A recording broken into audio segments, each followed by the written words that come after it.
we know that in Daniel, right, Daniel said that the time when the Antichrist came and sat down and declared himself to be above every other Elohim, that would be 43 months, halfway through the 7-year tribulation.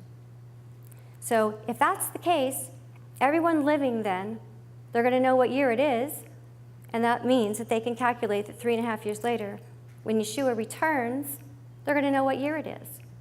Those people are going to know what year Yeshua is going to return. We don't have to wait until then, because the Father has put those dates in the Scripture. We can know them now, and that's what I'm going to prove to you beyond a shadow of a doubt. So this is what we were just talking about, this abomination that lays waste. That is found in Daniel chapter 12, verse 11. And from the time that which is continual is taken away, and the abomination that lays waste is set up, is 1,290 days, 43 months, or halfway through the 7-year tribulation.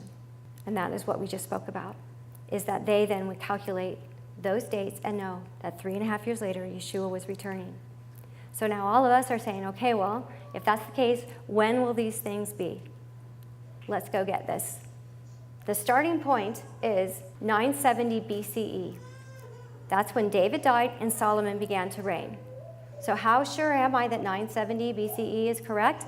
There are over 264,000 websites, both in Israel and in all kinds of seminary, all kinds of archives, all kinds of everything. You can look them up. All you have to do is Google, when did David die? When did Solomon begin to reign? And you will see 264,000 websites. On my website, there is a page that lists a lot of them so that you can click on them. They are links, but you can find it yourself in Google. So the second step, Solomon begins temple construction. All right, so now the easiest way to track this, the easiest way to follow this is make for yourselves 2 columns. On the left-hand side, you're going to have the Gregorian equivalent dates. On the right-hand side, you are going to have the Hebrew reckoning dates. So we're going to do it this way. You're going to put the first one, 970 BCE, in the Gregorian calendar. It's not going to be your last entry at the bottom. There's going to be one more, which is this one. In the 4th year of his reign, so you take 970, you subtract 4 years, that's going to be 966 BCE. That's going to be the bottom entry. So if you read in 1 Kings chapter 6, verse 1, and at the end of this, we're going to do a recap so it'll be faster and able for you to see it. 1 Kings 6:1, it says, "And it came to be in the 4th year and 80th year after the children of Israel came out of the land of Egypt, in the 4th year of the reign of Solomon over Israel, in the month of Ziv, which is in the 2nd month, that he began to build the house of Jehovah." So we know it's in the 4th year, so 970 minus 4 years is 966. But the important thing is that this is in the 480th year after the children of Israel came out of the land of Egypt. So we take 966 and we add 480 years and we come to the Exodus. And that year is 1446, 1446. That is the Exodus. Now, if any of you saw the movie The Pattern of Evidence, that's by Tim Mahoney, he was able to find archaeological evidence in Egyptology in Egypt to show that that is, in fact, the correct date of the Exodus. And the date of the Exodus is something that I have been publishing on this chart since 2012. But that is just another witness, but we have the witness in Scripture. So we know that that is an accurate date. So from there, we're going to see the verse in Exodus chapter 12, verse 40 through 41. "The sojourn of the children of Israel who lived in Egypt was 430 years. And it came to be at the end of 430 years, on that same day, it came to be that all the divisions of Jehovah went out from the land of Egypt." So now we're going to take 1446 plus 430 years, and that's going to take us up another step to 1876 BCE, and that is the year when Abram, okay, he's not yet Abraham at this point, when Abram received the 400-year prophecy. Now, we're going to stop for a moment in our progressing up so that we can make sure that we are proving things as we go. Many, many people have always wanted to know, what is the difference between the 400 and the 430 years? Why is that even in there? It's in there because that is one of the things that the Father placed there to absolutely prove what I am showing you right now. We came from 1446, we went up 430 years, and what that does is it takes us to the time when Abram is 70 years old. So the scripture in Genesis chapter 15:13 says, "And he, Yahweh, said to Abram, know for certain that your seed are to be sojourners in a land that is not theirs, and shall serve them, and they shall afflict them 400 years. Now we came up 430 years, but the prophecy is that his seed, which he doesn't have at this point, would sojourn for 400 years. So Abraham is 70 at this point. Guess what happens exactly 30 years later? His seed, Isaac, is born. And that then is when the 400-year prophecy begins. That is a perfect puzzle. It is a perfect fit. And that is one of the witnesses in Scripture itself that tells you for a fact that Abraham is 70 years old when he gets this prophecy. That is not the only witness in Scripture, but that is one. Okay, so now here we are. We are at 1876 BCE, and Abraham is 70 years old when he gets this prophecy. So now, if he is 70 years old when he gets this prophecy, then to get to the date of his birth in Gregorian equivalent dates, we add 70 years. So we're going to go up 70 years to the date of his birth. And when we do that, then we come up to the Gregorian equivalent of his birth, which is in 1946 BCE. Now, if you remember earlier, one of the treasures that we got was that Abraham was born 1,948 years from Adam. So in Gregorian, it's 1946. In the Hebrew, it's 1948. So now, the next step would be, if we add 1,948 years to 1946, that's going to give us the exact date of Adam's creation, 3894 BCE. And we never left Scripture. All of those numbers are in Scripture. It tells us exactly how to do what we did. All right, now there's other ways to prove that Abraham was 70 years old as well. I'm going to read through this slide. From the Exodus, we learned that adding 430 years, we arrive at 1876, when Abraham received the 400-year prophecy at age 70.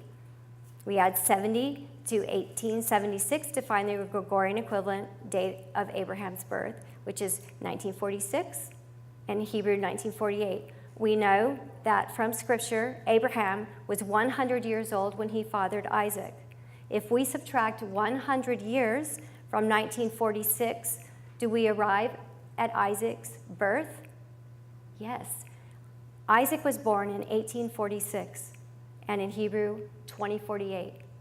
Now, I don't know if you just caught what I said, but what we're doing now is making sure that the 100-year difference from Abraham's birth going to Isaac is 100 years.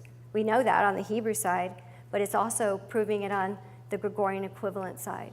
It absolutely proves beyond a doubt that Abraham was 70 years old when he got the 400-year prophecy. That's 3 witnesses in Scripture. Is absolutely correct. All right, so now this is how it works, just as a quick rundown. We went from 70 BCE, when Solomon began his reign. We came down 4 years to the 4th year of King Solomon's rule, which told us that it's 480 years to get to the Exodus, where we go up 430 years to the time when Abraham got the 400-year prophecy. From there, you go 70 years to get the Gregorian equivalent of his birth. From there, you add 1,948 years to get to Adam's creation date, which is 3894 BCE. All of those numbers in Scripture.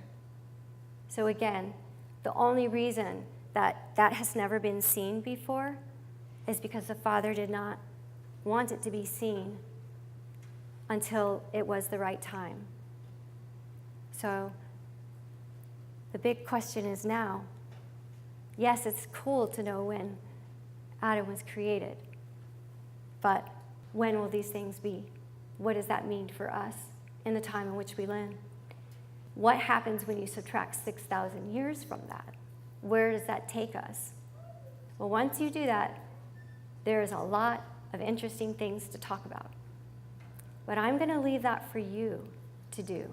I'm going to leave that for you to subtract those numbers.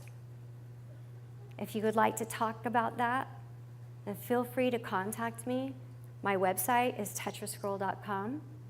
You'll see some information about this on there. Now, why would the Father let us know this? I believe that it's very similar to the time when the nation of Israel was about to go into the Promised Land. He didn't leave them to say, are we going to go next week? Is it going to be next month? So that their focus every single day was, when are we going to go in? When are we going to go in? He didn't leave them like that.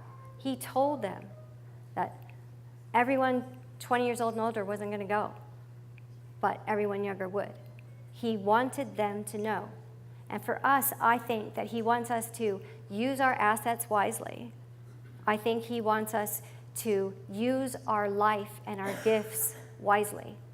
I think that he wants us to prepare our children. I think that he wants us to stop being afraid of all that's being said in the world. I think that he wants us to understand Scripture and look and to see what the signs are and the seasons are, and not be carried away by every wind of teaching, and to be afraid of what is being said. There is more to be revealed. Every day, the Hebrew roots movement is growing. The gospel of the truth has to be preached throughout the world. Not the gospel that has been preached, but the truth. That has to be done. Not only that, there is a legal issue in heaven that's going on.